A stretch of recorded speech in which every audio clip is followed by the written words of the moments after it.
नमस्कार, आप देख रहे हैं हेडलाइंस न्यूज। दिन भर की ताजा खबरों के लिए अभी सब्सक्राइब करें, साथ में बेल आइकन भी प्रेस कर लें। खबरों में आगे बढ़ने से पहले वीडियो को लाइक जरूर करें और अपने दोस्तों के साथ ज्यादा से ज्यादा शेयर करें। और आप किस राज्य शहर से न्यूज को देख रहे हैं कमेंट में जरूर लिखें। बिहार स्कूल एग्जामिनेशन बोर्ड का कक्षा 10वीं का परिणाम घोषित हो गया। शिक्षा मंत्री विजय कुमार चौधरी ने प्रेस कॉन्फ्रेंस में रिजल्ट जारी किया। बिहार बोर्ड 10वीं की परीक्षा में कुल 12,86,971 छात्र पास हुए हैं। 10वीं का रिजल्ट जारी होने के बाद टॉप करने वाले छात्रों को बिहार बोर्ड सम्मानित करेगा। और इस सम्मान में आपको बता दें, बिहार बोर्ड 10वीं की परीक्षा में टॉप 10 में 47 छात्र शामिल है। टॉपर के राज्य बोर्ड से लैपटॉप, किंडल, ई बुक रीडर और नगद पुरस्कार दिया जाएगा। टॉपर के लिए पुरस्कार अन्य छात्रों को भी आगामी परीक्षाओं में अच्छा प्रदर्शन करने के लिए प्रोत्साहित करेंगे। 5 राज्यों के विधानसभा चुनाव में कांग्रेस की करारी हार के बाद G23 नेताओं द्वारा लगाए नेतृत्व पर सवाल उठाए जाने के बीच पूर्व मुख्यमंत्री कमलनाथ ने दावा किया कि पार्टी में अब कोई भी असंतुष्ट नहीं है। सभी नेता मेरे संपर्क में हैं और चुनाव की प्रक्रिया चल रही है। जल्दी सारी चीजें सामने आ जाएगी। मुझे किसी पद या कुर्सी का मोह नहीं है। जब भी पद छोड़ने के लिए कहा जाएगा मैं तत्काल छोड़ दूंगा। उन्होंने मध्य प्रदेश से महंगाई मुक्त भारत अभियान की भोपाल से शुरुआत की और केंद्र व राज्य की भाजपा सरकार को महंगाई के लिए जिम्मेदार ठहराया। लगभग 50 भारतीय अभी भी यूक्रेन में हैं और उनमें से कुछ ही लौटने को तैयार है। विदेश राज्य मंत्री मीनाक्षी लेखी ने राज्यसभा को बताया कि उनकी वापसी की सुविधा दूतावास द्वारा दी जा रही है। और आपको बता दें कि मंत्री ने कहा कि पिछले महीने से 22,500 भारतीय युद्धग्रस्त देश से लौटे हैं। रूस और यूक्रेन के बीच जारी जंग के दौरान केंद्र सरकार ने यूक्रेन से भारतीयों को निकालने के लिए ऑपरेशन गंगा की शुरुआत की थी, जो यूक्रेनी सीमाओं पर देशों तक पहुंचने में कामयाब रहे, जिसमें वायुसेना की भी मदद रही है।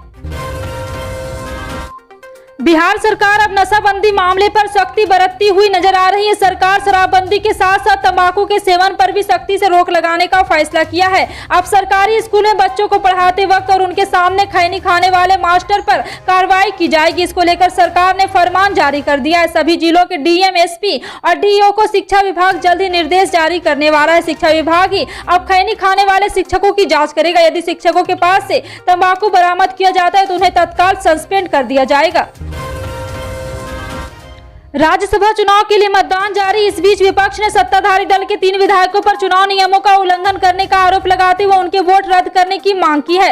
रिटर्निंग ऑफिसर को दायर 3 अलग अलग शिकायतों में विपक्ष ने भाजपा के हितेंद्र नाथ गोस्वामी, गणेश कुमार लिंबू और बीएफ के दुर्गा दास बोरो को वोट रद्द करने की मांग की है। जी हां, आपको बता दें कि दूसरी तरफ असम में राज्यसभा की 2 सीटों पर चुनाव की पूर्व संध्या पर कांग्रेस के नेतृत्व वाले विपक्ष ने बुधवार को कहा है कि उसका संयुक्त उम्मीदवार आराम से जीत जाएगा। एक संवाददाता सम्मेलन को संबोधित करते हुए विपक्ष नेता देवव्रत सायक्रिये को ने कहा है,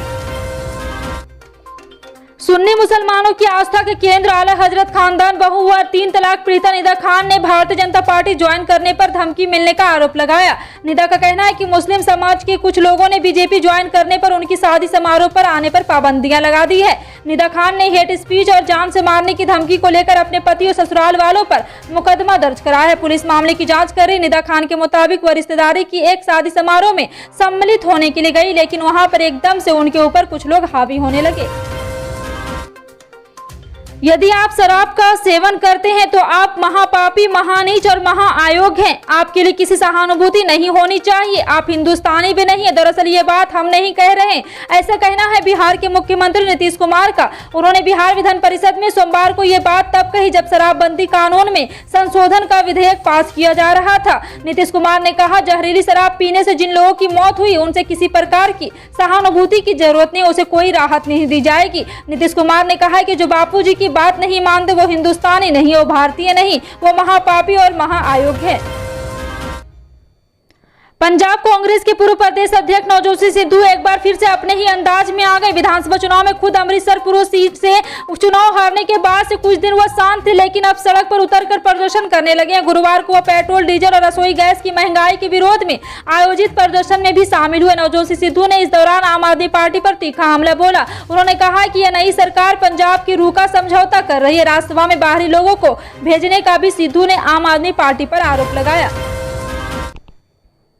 अगर आप पीएम किसान सम्मान निधि के लाभार्थी हैं तो यह खबर आपके लिए काम की है, क्योंकि सरकार ऐसे पात्रों को अब बड़ा फायदा दे रही है। सरकार इस योजना के जुड़े किसानों को 3000 रुपये महीना यानी 3600 रुपये पेंशन के तौर पर दे रही। इस योजना का फायदा ऐसे किसानों को मिलेगा जिनकी उम्र 60 साल से ज्यादा है। केंद्र सरकार की ओर से पीएम किसान सम्मान निधि योजना चला रखी है, जिसके तहत 3 किसानों को सालाना 6000 रुपये प्रति खाते में आते हैं। वहीं पीएम किसान सम्मान निधि योजना के करीब 11 करोड़ से ज्यादा किसानों को किस्त मिल रही है। पीएम किसान लाभार्थी को केंद्र सरकार किसान क्रेडिट कार्ड और पीएम किसान मानधन योजना के तहत फायदा दे रही है। पीएम किसान मानधन योजना के तहत लघु सीमांत किसानों के हर महीने पेंशन देने की योजना है। इसमें 60 वर्ष की उम्र के बाद हर महीने 3000 रुपये यानी 3600 रुपये सालाना पेंशन दी जाती है।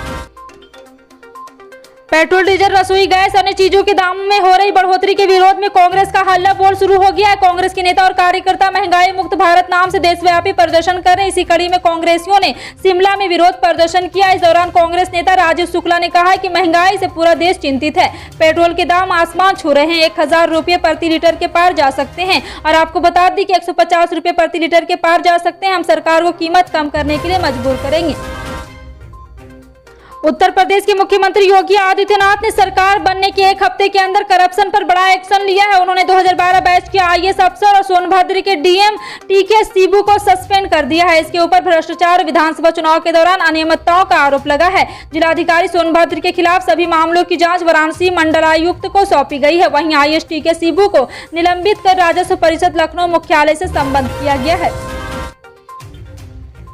कांग्रेस अध्यक्ष सोनिया गांधी ने गुरुवार को लोकसभा में महात्मा गांधी राष्ट्रीय ग्रामीण रोजगार गारंटी अधिनियम पर केंद्र की मोदी सरकार को जमकर घेरा। उन्होंने कहा है कि जिस मनरेगा का कुछ लोग मजाक उड़ाते थे, उसने कोरोना और लॉकडाउन के दौरान करोड़ों किसानों की मदद की। उन्होंने कहा कि इस योजना ने कोरोना और बाढ़ प्रभावित इलाकों में करोड़ों गरीब परिवार की मदद की है, पर सरकार ने मनरेगा के लिए आवंटित बजट में लगातार कटौती की, जिसके कारण लोगों को काम में है और मजदूर के भुगतान में काफी दिक्कतें हैं।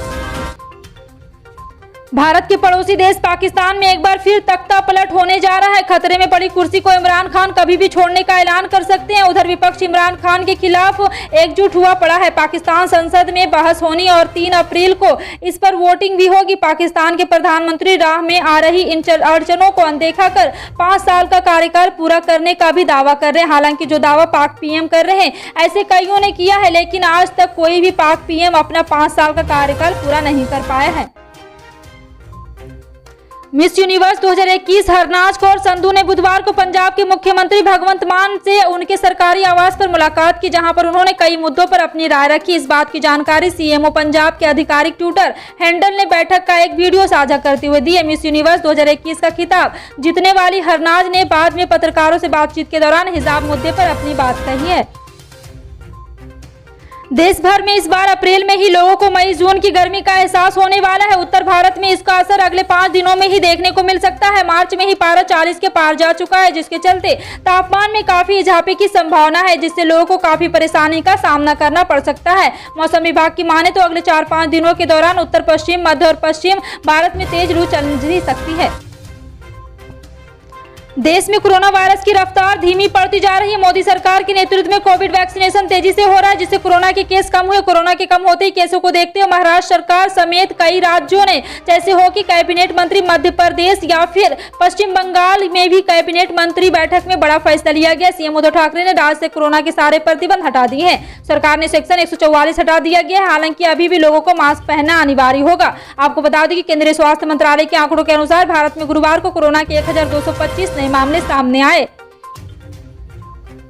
केंद्र सरकार ने मुस्लिम कट्टरपंथी धर्मगुरु जाकिर नाइक रिसर्च फाउंडेशन पर अगले 5 साल के लिए बैन लगा दिया है। केंद्रीय गृह मंत्रालय ने जाकिर नाइक की संस्था को अवैध बताते हुए कहा है कि जाकिर नाइक मुस्लिम युवाओं को कट्टरपंथ की ओर ले जाने के लिए प्रेरित करता था। वो घोषणा तथा ज्ञात आतंकवादियों की प्रशंसा कर मुस्लिम युवाओं की उनकी राह पर चलने की प्रेरणा देता था। इसलिए भारत में उसकी संस्था इस्लामिक रिसर्च फाउंडेशन को प्रतिबंधित किया जाता है। गृह मंत्रालय ने इस संबंध में एक अधिसूचना जारी की है।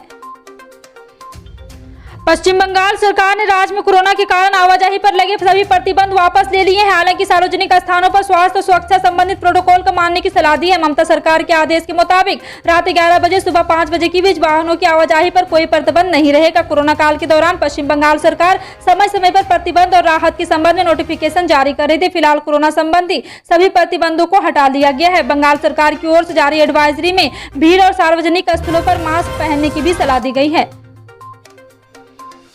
पीएम किसान योजना की 11वीं किस्त का इंतजार कर रहे 2 करोड़ 53 लाख से ज्यादा किसानों के लिए एक राहत भरी खबर है। केंद्र सरकार ने पीएम किसान योजना का लाभ उठाने के लिए केवाईसी की डेडलाइन को आगे बढ़ा दिया है। पीएम किसान पोर्टल की ऑफिशियल वेबसाइट के नोटिफिकेशन के मुताबिक किसान अब 31 मई 2022 तक अपना केवाईसी करा सकते हैं। पहले ये 31 मार्च बढ़ाकर 22 मई 2022 की गई थी।